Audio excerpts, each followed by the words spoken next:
I got this quick video I wanted to do. I'm outside right now walking. I got to school about an hour early. I teach school, um, middle school. And this video, I'm going to title it Hustling.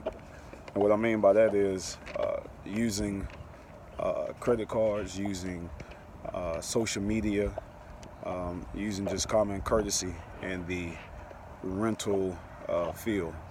If you don't know by now, I deal with real estate and basically I deal with rental property. I used to be a real estate agent, but like I said, I found a little bit more success in renting homes.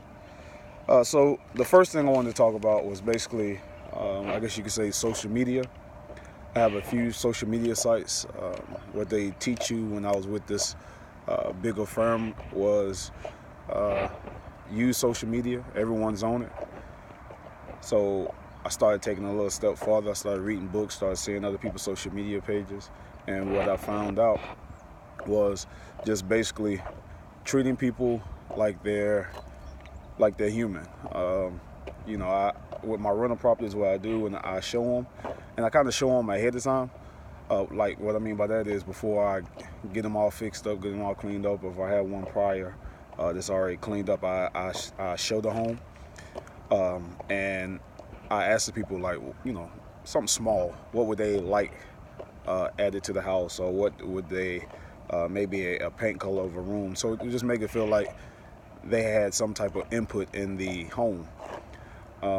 Once the people move in, I kind of basically stay in contact with them, even if nothing's going wrong with the property.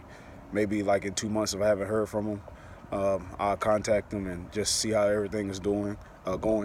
And if they made a certain amount of on-time payments, nothing's been torn up, I may give them a free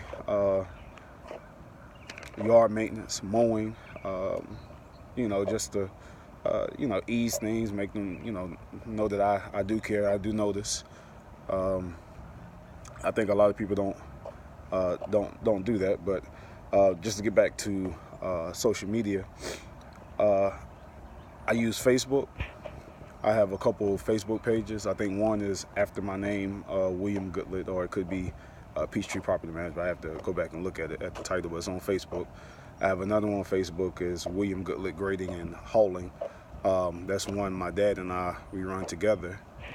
And just basically, keep your social media pages separate than your, I should say, your business pages separate than your. Get myself back in the shot. Separate than your personal page. You want to keep your business business. Let them know, you're upfront with them. You mean business about your money. You mean, business about your properties. You're going to take care of them. You want them to treat them just like you would. As other websites I use Wix, www.wix.com, and just to let you know, my Wix site, the first part, certain aspects of it is free, and it does a lot for free. But you can go premium, link to Google, PayPal, things like that. You can put testimonials up there. When you go to my page, you'll see it. I currently have one property out of 5 or 6 that is is vacant. It's being worked on right now. It's in Winston-Salem. But my website is https and then William, A Goodlet .wic WIX site SITE.com /website. All right. I'll let you play it back so you can write it down, and then basically be able to go to it, see it. There's a few testimonials on there from my other tenants, or from my tenants. The property in Winston is my first one that I own. I take care of another one off of Northeast 23rd Street, not too far from Prep High School, or Winston Prep Middle School and High School there combined. But like I say, just you want to put things that are going to promote your business, be professional. A lot of times people they kind of criticize businesses when they patronize their facility, but it's the same thing when people go to your website. They want to see professionalism. So you keep those two things separate. Other websites, other things I want to talk to you about is Rocket Lawyer. I use Rocket Lawyer. They basically is almost like having a free lawyer. Sometimes you type in the message when you have a question, when you create your account, and you get a certain amount of documents for free.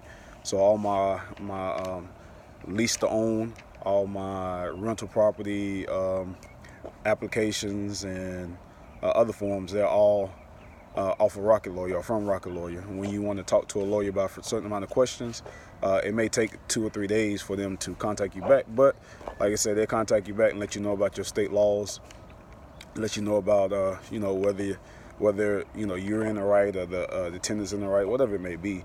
Disputes are going to come up.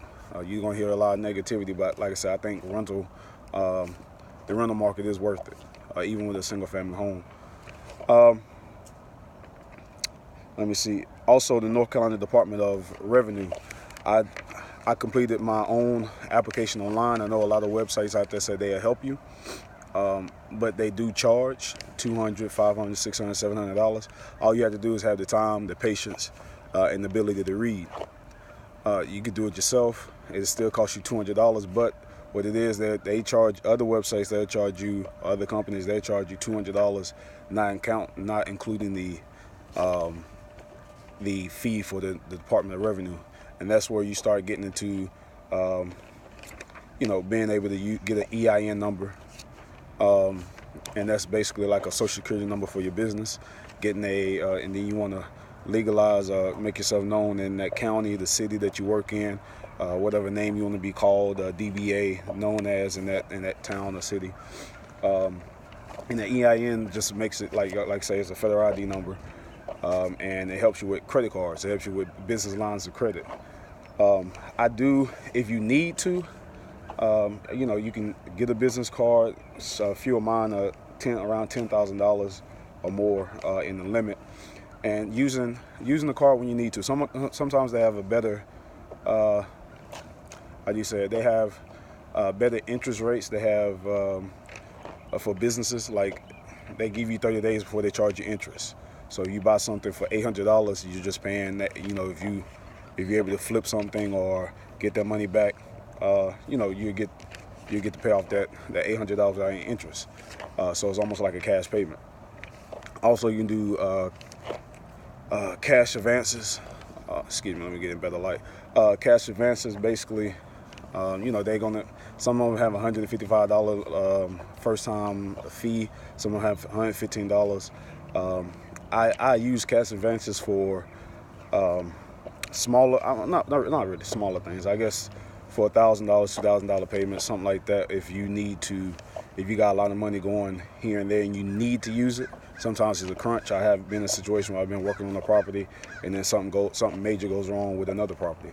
And you're talking about $5,000 or $6,000 here and there at one property, and then a few thousand at another. And basically right now, like I said, I'm on a smaller scale. So when I get hit with $5,000, $6,000 things, or if I buy a property for usually they're pretty cheap, anywhere from $8,000 to $10,000. It kind of puts me in not really a rut, but probably in a hard situation. Most of the properties I buy are around $8,000, no more than $13,000. Put about $5,000 to $6,000, max $8,000 into it. But like I say, I usually buy one. I've been doing real estate for a couple of years. I usually buy one a year. So I want to get up to about two. But like I said, I got a family, trying to hustle. But to get back to the Department of Revenue, just basically, you can do that on your own. You don't need any assistance. Just being able to read, file that, being able to progress from there. That's the first step. Other things I do to hustle, I also do lawn maintenance, and I do it up under my property management. That's my DBA.